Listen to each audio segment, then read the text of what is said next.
আমরা আপনাদের গ্রামে এসেছি। আপনারা আমার শরীফ ওসমান হাদি ভাইয়ের জন্য দোয়া করবেন এবং মৃত্যুর পূর্বে মানুষ ওসিয়ত করে যায়। আমার হাদি ভাই ওসিয়ত করে গিয়েছিলেন যে আমাকে যদি মেরেও ফেলা হয় আমার বিচারটা আপনারা করেন। মানুষ মৃত্যুর পূর্বে শেষ ইচ্ছা ওসিয়ত রাখার চেষ্টা করে রাখে। আমরা উসমান হাদির উত্তরসূরি, আমরা শহীদ আলিফের উত্তরসূরি, আমরা আবরার ফাহাদের উত্তরসূরি। সেই জায়গা থেকে আমরা প্রতিশ্রুতি দিচ্ছি এই অথর্ব প্রশাসন, এই অথর্ব অন্তর্বর্তীকালীন সরকারের বিচার বিভাগ, আইন শৃঙ্খলা বাহিনী, গোয়েন্দা সংস্থা এখনো পর্যন্ত 12 ডিসেম্বর পর থেকে আজকে পর্যন্ত এখনো পর্যন্ত শরীফ ওসমান হাদি ভাইয়ের প্রকাশ্যে দিবালুকে যারা গুলি করে হত্যা করেছে তাদেরকে এখনো পর্যন্ত গ্রেফতার করতে পারেনি। আমরা দেখতে পেয়েছি 6 মাসের দীর্ঘ পরিকল্পনার মধ্য দিয়ে তাকে হত্যা করা হয়েছে। ভারত থেকে পুশ করা হয়েছে। এই ক্লিন কিলিং মিশন সম্পন্ন করার পরে আবার তাদেরকে ভারতে নিয়ে যাওয়া হয়েছে।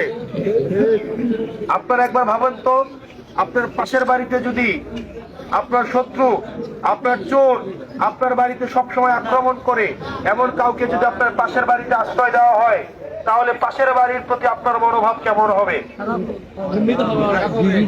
আপনার বাড়িতে যে সব সময় হামলা করে, আপনার বাড়িতে আপনার জীবন নাশের হুমকি আছে, এমন কাউকে যদি তার পাশের বাড়িতে আপনার পাশের বাড়িতে আশ্রয় দেওয়া হয় তার প্রতি যেমন আপনার বিদ্বেষমূলক আচরণ থাকবে, ঠিক একইভাবে আমাদের দেশের উপরে এই ভারতের যে গুন্ডামি রয়েছে, যে আগ্রাসন রয়েছে, সেটার প্রতিও আমাদের তীব্র আমাদের বিদ্বেষ পোষণ আমরা করছি।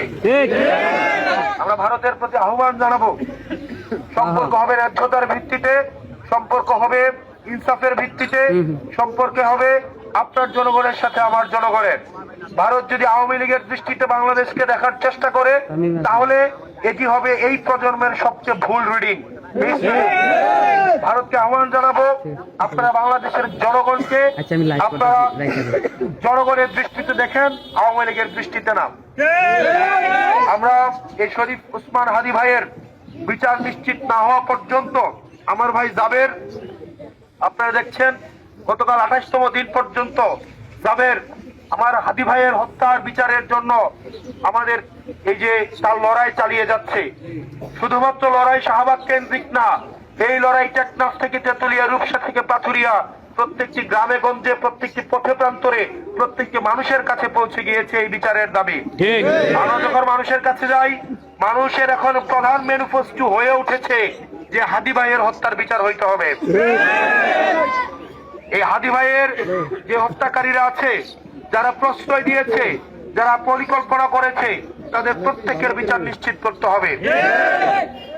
প্রিয় বাকশারবাসী, আপনাদের কাছে আমরা আহ্বান জানাচ্ছি, পরবর্তী যে নির্বাচন, সেই নির্বাচনে স্পষ্টই দুইটা পক্ষ হয়ে গিয়েছে। একটা হচ্ছে গোলামের পক্ষ, একটা হচ্ছে আজাদ বা স্বাধীনতার পক্ষ। আমরা অবশ্যই ইনসাফের এবং স্বাধীনতার পক্ষে আমরা অবস্থান নিব।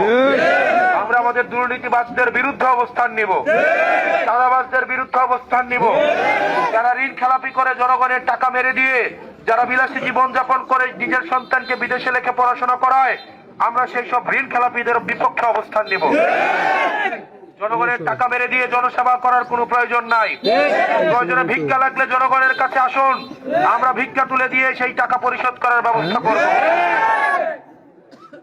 প্রিয় বাকশারবাসী, আমরা একসাথে, আপনি নানা মতের হতে পারেন, নানা পথের হতে পারেন, কিন্তু আমরা বিশ্বাস করি ইনসাফের প্রশ্নে আমরা ঐক্যবদ্ধ। এবং ইনসাফের প্রশ্নে, সততার প্রশ্নে, ন্যায়ের প্রশ্নে, দুর্নীতি বিরোধী যে আমাদের অবস্থান সেটির প্রশ্নে, আগ্রাসন বিরোধিতার প্রশ্নে আমরা দেবিদ্বারবাসী এবং বাকশারবাসী ঐক্যবদ্ধ আমরা থাকবো। আপনারা ভালো থাকবেন, সুস্থ থাকবেন, আপনাদের সাথে দেখা হবে। এবং এইবার ইনসাফের মার্কা দেবিদ্বারে হচ্ছে শাপলাকলি মার্কা। স্বপ্ন আশার দেবিদ্বার করতে ভোট দিন হাসনাত আব্দুল্লাহকে।